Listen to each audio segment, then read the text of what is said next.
vamos ao papo.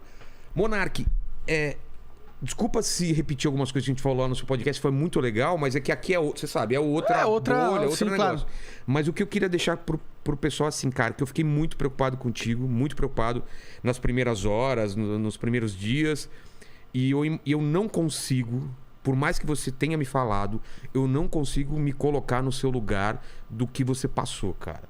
Eu queria que você desse pra gente, numa linha temporal, desde aquele podcast e à noite, o que aconteceu no dia seguinte, onde o mundo caiu na sua cabeça, relacionamento com a família, o que a família, os amigos, não sei o quê. Dar o contexto do que estava acontecendo e as horas e os dias seguintes. Como foi pra você? Bom, primeiro dia do apocalipse, eu acordei 11 horas da manhã, porque o papo tinha ido até 2 horas da manhã, eu acho que do dia Era dia você, anterior. O Kim e a Tabata, certo? Isso. E aí eu acordei com uma ligação. Me acordaram, na verdade. Falando assim, você tem que ir no flow, o mundo tá desabando, eu não tava entendendo nada. Aí eu fui lá e descobri o que tava acontecendo. Todo mundo lá dentro tava... Loucura total. Completamente desesperado, entendeu? Em pânico mesmo. Assim, Quem você encontrou primeiro lá?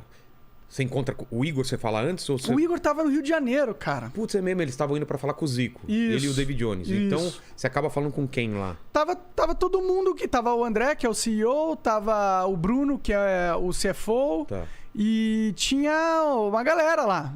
Esperando pra fazer uma reunião pra saber o que... As medidas a ser tomadas? Isso, assim? exato. E meio que a gente já tava, mano... Puta, não vai dar pra tancar...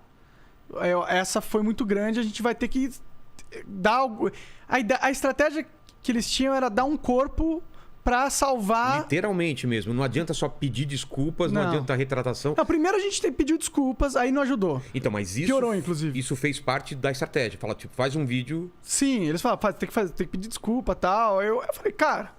Vou pedir desculpa, né? Por mais que eu não tenha defendido nada abominável como estavam interpretando. Como tem gente falando até hoje, deixar claro que você não defendeu em nenhum momento. Tá muito claro lá. É que você foi esticando o assunto, parecia que você tava defendendo. Você queria a liberdade de fazer qualquer coisa, até merda, entendeu? Até coisas absurdas, coisas, como fala... não é absurdo, é o limite, né? Na verdade, existe uma lei nos Estados Unidos que é a primeira... Isso, é isso que você tá falando. É a primeira emenda dos Estados Unidos, a maior democracia do mundo, né? O país talvez mais moderno que a gente tem, talvez o mais avançado nas questões sociais, há discordância sobre isso, mas eu gosto muito dessa lei. E o que essa lei diz? Que a liberdade de expressão é garantida, a liberdade de expressão e de associação, né?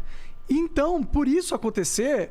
Existe uma dinâmica lá, assim como existe na Ucrânia. Também? Na Ucrânia existe o partido nazista. Exato. Não que isso seja legal. Não, é horrível. Não que seja bom. Mas a Constituição dos caras permite esse tipo de coisa. E você estava citando esse exemplo. Eu estava citando esse exemplo, porque não que eu acho que seja legal que eles existam, mas porque é uma lei que protege a liberdade de expressão neste nível, ela é uma lei mais segura contra as tiranias do Estado, né? Porque... Você não pode falar sobre modelo econômico daqui a pouco. Você não pode falar sobre eleições. Na conversa com o Petri que eu tive lá no Monarch Talks, a gente conversou sobre vários exemplos de como a lei pode interferir na sua liberdade de expressão. A gente contou a história que você deve conhecer de um comediante... Carlin, eu sou ruim com o nome. George Carlin. Tinha umas palavras proibidas, né? Exato. O cara, ele, tinha umas leis lá que você não podia ser obsceno. Exato. Profano. Entendeu? Então, esses tipos de restrições à liberdade de expressão acabam matando a comédia, né? Por isso que eu acho importante você ter uma proteção ampla ao que se pode dizer, né? Então, em nenhum momento você queria... Não, eu acho que tem que ter aquele partido ou tem que ter aquele outro. Era só... Você estava discutindo a liberdade de expressão, mas depois a gente volta sobre... Na minha visão de sociedade perfeita, a gente tem a liberdade de ter, mas ninguém nunca criou. Porque não existe essas pessoas idiotas no mundo. Não vai ter alguém que vai querer uma coisa tão absurda e bizarra desse jeito. Exato. Mas sem que isso seja imposto pela lei, tá ligado? Isso tem que se dar de um avanço da sociedade. É que aqui é crime, né? Aqui é crime. Isso que pegou, entendeu? Você estava citando o exemplo dos Estados Unidos. Sim. Mas depois a gente fala mais sobre liberdade. O que é crime aqui é fazer apologia. Entendi. É você falar que acha certo a parada. Tá. Eu não estava falando que é certo a parada.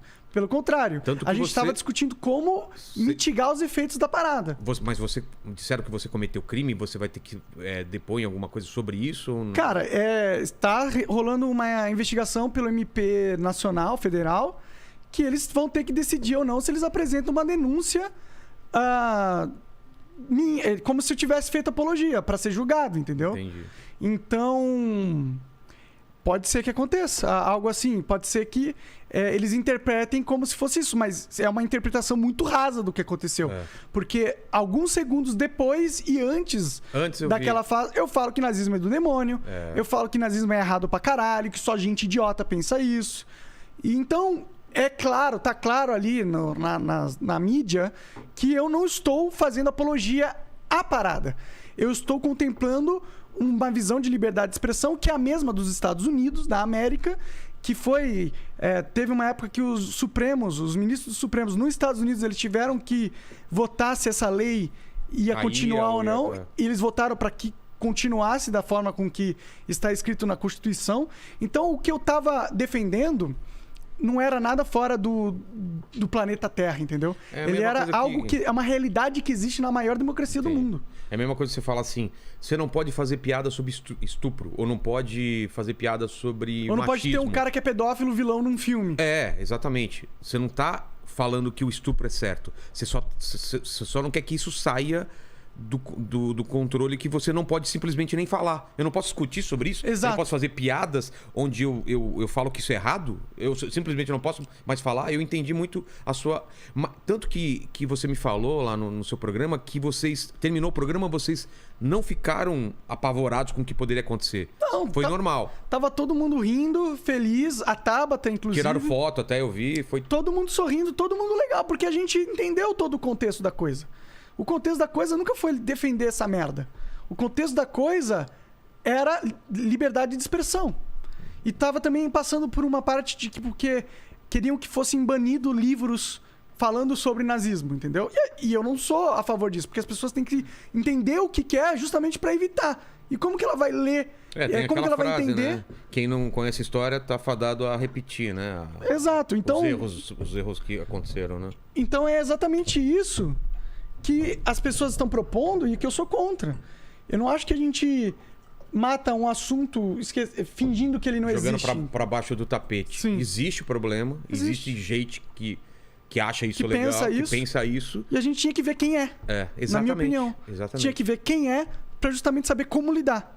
Exato. Para evitar ou corrigir. Mas a sociedade não quer pensar sobre isso. E fazer com que isso não aconteça de novo. Exato. Concorda? Concordo.